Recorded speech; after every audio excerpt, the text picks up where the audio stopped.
नमस्कार मित्रों, मैं डॉक्टर करतार सिंह दीक्षा डिजिटल लर्निंग प्लेटफॉर्म में आपका हार्दिक स्वागत करता हूं, हृदय से अभिनंदन करता हूं। मित्रों, राष्ट्रीय शिक्षा नीति 2020 की श्रृंखला को आगे बढ़ाते हुए आज हम बात करेंगे उच्च शिक्षा की। इससे पहली कड़ी में हमने स्कूली शिक्षा का एक समीक्षात्मक, एक विश्लेषणात्मक अध्ययन आपके साथ में शेयर किया था।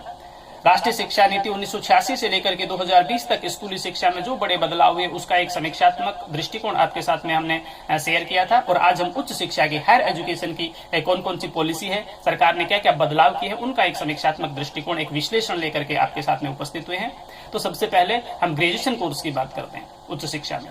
देखिए, उच्च शिक्षा में जो ग्रेजुएशन कोर्स होगा वो पहले की तरह 3 या 4 साल का होगा। पहले 3 साल का हमारा यूजी कोर्स होता था अंडर ग्रेजुएट, और अब हम उसको 3 और 4 साल के दो अलग अलग प्रावधानों में हमने रखा है, दो अलग अलग सिस्टम में हमने रखा है। कल्पना कीजिए कि आप 3 साल के अंडर ग्रेजुएट कोर्स में एडमिशन लेते हैं। तो पहले ऐसा होता था कि आपने फर्स्ट ईयर पास कर लिया, आपने सेकंड ईयर पास कर लिया, और यदि फर्स्ट ईयर या सेकंड ईयर के बाद बीच में आपको ड्रॉप करना पड़ गया किसी कारणवश, सामाजिक बंधन या फिर पैसे की कोई भी कमी, एक समस्या हमारे सामने आ सकती है। हमारे समाज में हम जानते हैं भली भांति, ग्रामीण परिवेश में किसी के भी साथ आ सकती है इस तरह की समस्याएं। और यदि बच्चे को इस तरह छोड़ना पड़ जाता था और वापस फिर दोबारा उसको ज्वाइन करना पड़ता था, तो उसको बीच का जो ये साल या 2 साल उसकी जो वो खराबी हो जाती थी। ठीक है, उसको वापस फिर फर्स्ट ईयर से आना पड़ता था। ऐसा प्रावधान अभी तक था, हालांकि कुछ दिनों से दूसरे व्यवस्था में अभी लगी है, लेकिन अभी तक वर्षों से हम यही देखते आ रहे थे। लेकिन अब ऐसा नहीं होगा। अब मान लीजिए आपने 3 साल के ग्रेजुएशन कोर्स में, एक डिग्री में, बैचलर डिग्री में आपने प्रवेश लिया है, और यदि आप फर्स्ट ईयर करने के बाद किसी कारणवश बीच में छोड़ते हैं, आपको ड्रॉप आउट होना पड़ता है बीच में, तो आपका वो साल जो है वो व्यर्थ नहीं जाएगा, आपका साल खराब नहीं जाएगा, बल्कि आपको 1 साल का सर्टिफिकेट कोर्स दे दिया जाएगा।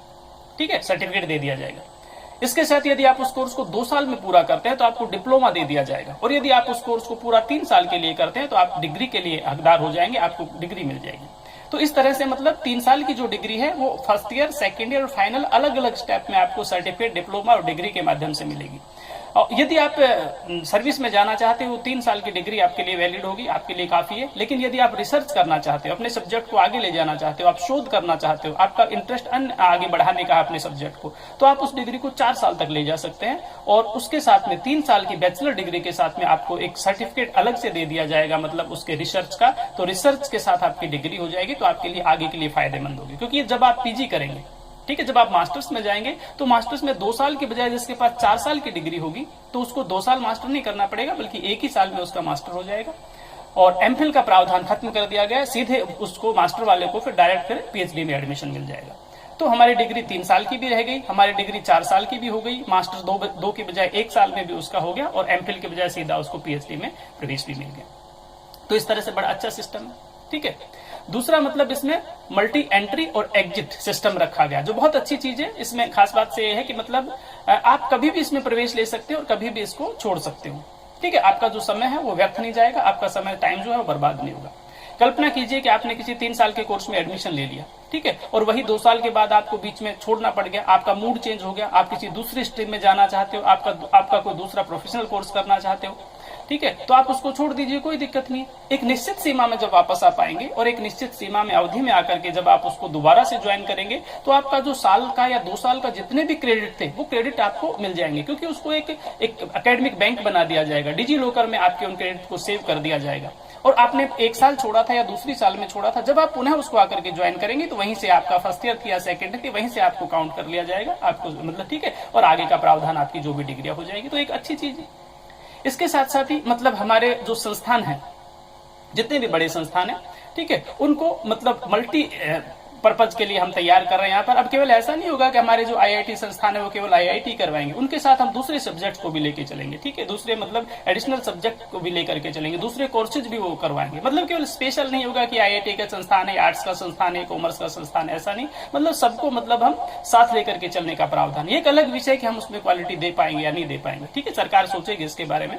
जब उन्होंने योजना बनाई है, पॉलिसी बनाई है, तो निश्चित रूप से उसको लागू करते समय भी सोचेगी, हमें बहुत ज्यादा चिंतन नहीं करना चाहिए। ठीक है, हालांकि उसमें टीचर्स की भी समस्या आएगी कि जब इस क्वालिटी को मेंटेन करने के लिए हमारे लिए बहुत बड़ी समस्या रहेगी। ठीक है, एक चुनौती रहेगी। और उसके साथ साथ में मतलब टीचर कहाँ से इतने उपलब्ध हो पाएंगे यहाँ पर सारे संस्थानों में, मतलब जो उस लेवल के जो टीचर थे, उसके साथ साथ दूसरे एडिशनल जो सब्जेक्ट हम करेंगे। मान लो आईआईटी में आपने म्यूजिक लगा दिया, तो फिर म्यूजिक की व्यवस्था करनी पड़ेगी, टीचर की व्यवस्था करनी पड़ेगी। तो इस तरह से सरकार ने कुछ प्लानिंग कर रखी होगी, सोच रखी होगी। देखते हैं जब फिजिकली ग्राउंड पे उतरती है तो क्या होता है, लेकिन इस तरह का प्रावधान वहां पर रखने का प्रयास किया गया।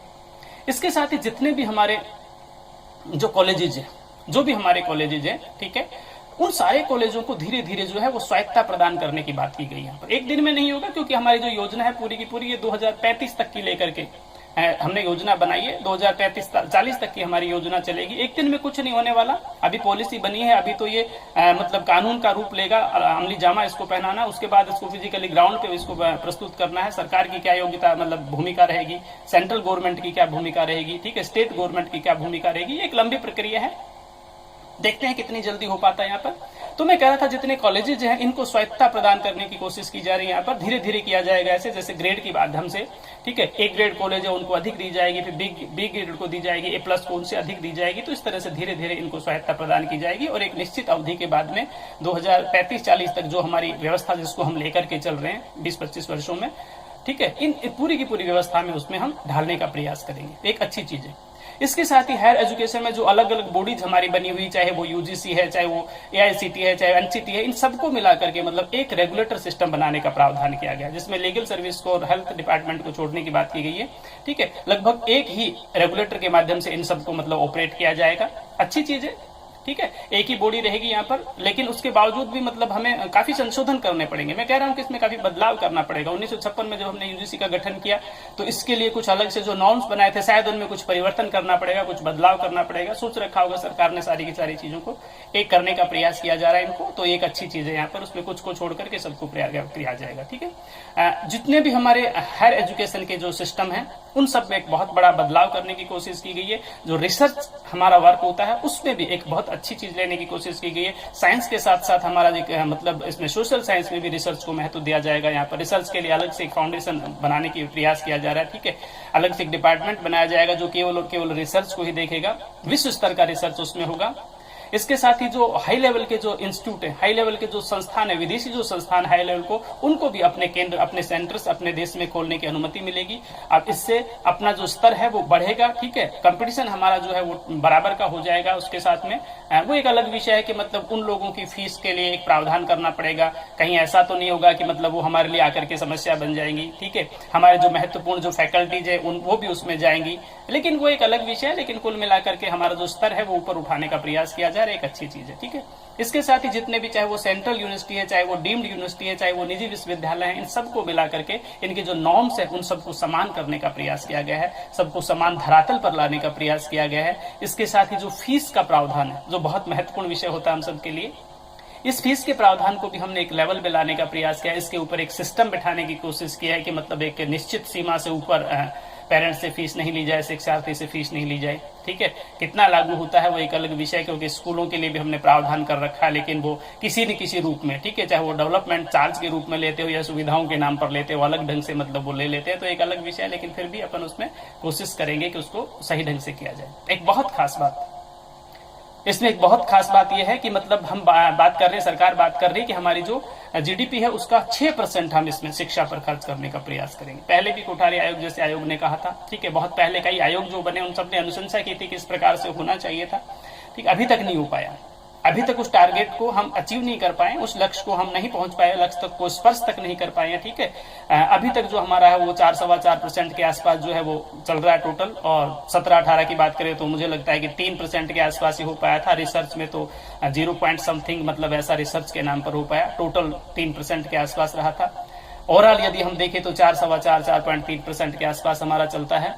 6% तक हम पहुंच जाते हैं, बड़ी अच्छी बात है। वर्षों से योजना हमारी चल रही है, अगर धरातल पर ये उतरती है तो बड़ी अच्छी बात है। शिक्षा में सुधार होगा, व्यापक सुधार होगा, परंतु उसके लिए काम करना पड़ेगा। फिजिकली लोगों को काम करना पड़ेगा, लोगों को आपस में जुड़ना पड़ेगा। ठीक है, हमारे जो संस्थान है उनको आपस में कम्युनिकेशन अच्छा रखना पड़ेगा, क्योंकि मैं देखता हूं कि यूजीसी की जो ग्रांट विश्वविद्यालयों में आती है, यूनिवर्सिटीज में आती है, ठीक है, वो वापस चली जाती है, रिसर्च वर्क नहीं होता। ठीक है, वो कर नहीं पाते और उनको मतलब उनकी वो जो ग्रांट आगे की होती है तो लैप्स हो जाती है, फिर वापस उनको देनी पड़ती है। यहाँ पर ऐसा होता है, आप लोगों ने देखा अच्छी तरह से, मैं इसके बारे में बहुत ज्यादा बात नहीं करूंगा। तो इस तरह से मतलब जो है इस पूरी की पूरी शिक्षा व्यवस्था के ढांचे को, इस स्वरूप को बदलने का प्रयास किया गया है। ये एक पॉलिसी है।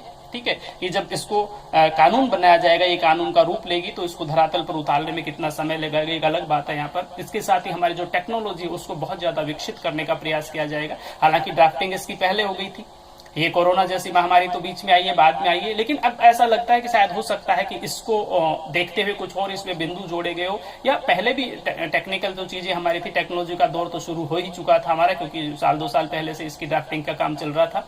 तो बहुत अच्छी विचारधारा है कि मतलब उसमें हम टेक्नोलॉजी को बहुत ज्यादा प्रभावी बनाने का प्रयास कर रहे हैं, और कोशिश करेंगे कि आम बिंदु तक, एक आम बच्चे तक हम पहुंचने का प्रयास करें, ग्रामीण क्षेत्र तक हम गरीब से गरीब बच्चे तक पहुंचने का प्रयास करें। ऐसी भी हमारी व्यवस्था है।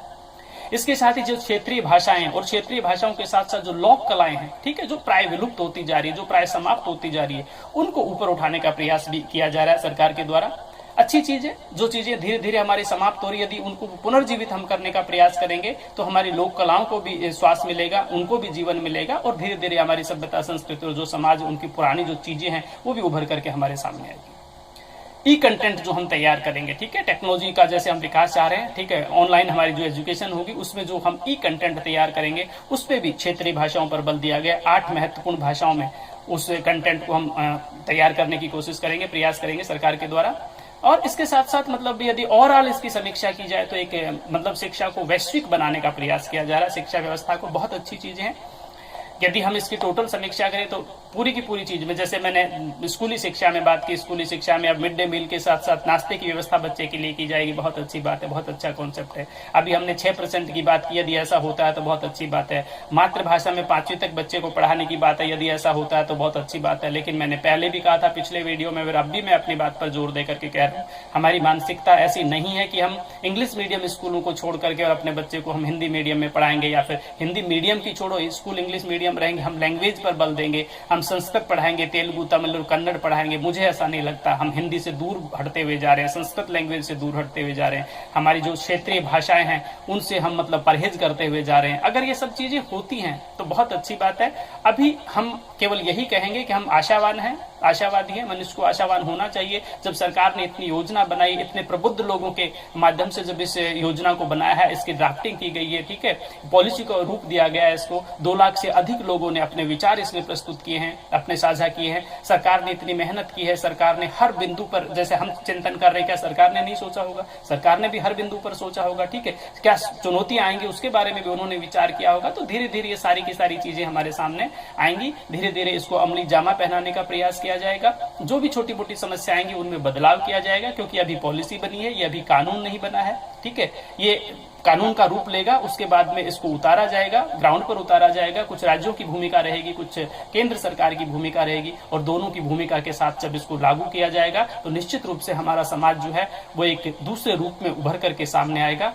हम इसी आशा के साथ इस वीडियो को विराम देते हैं। अगले वीडियो में निश्चित रूप से आपके साथ में जुड़ेंगे और उसमें एक बहुत महत्वपूर्ण विषय को लेकर के आएंगे। जो सबसे महत्वपूर्ण विषय हमारा इस पॉलिसी में है वो शिक्षक भर्ती को लेकर के, कि टीचर्स के लिए क्या प्रावधान होंगे। उनके लिए टेट की व्यवस्था की गई है, ठीक है। उनके लिए अलग से एक सिस्टम, मतलब एक अलग से एक ऐसे पर फॉर्मेट की तैयार किया जाए जिसमें उसको डेमो भी देना होगा टीचर को, ठीक है ना। पढ़ाना भी होगा, उससे पहले उसको इंटरव्यू के दौर से भी गुजरना पड़ेगा। अब इंटरव्यू रहता है या नहीं रहता है, सरकार इस पर पुनर्विचार करेगी या नहीं करेगी, इसके बारे में भी हम इसकी समीक्षा करेंगे। तो अगले वीडियो में जरूर हमारे साथ मतलब जुड़िए।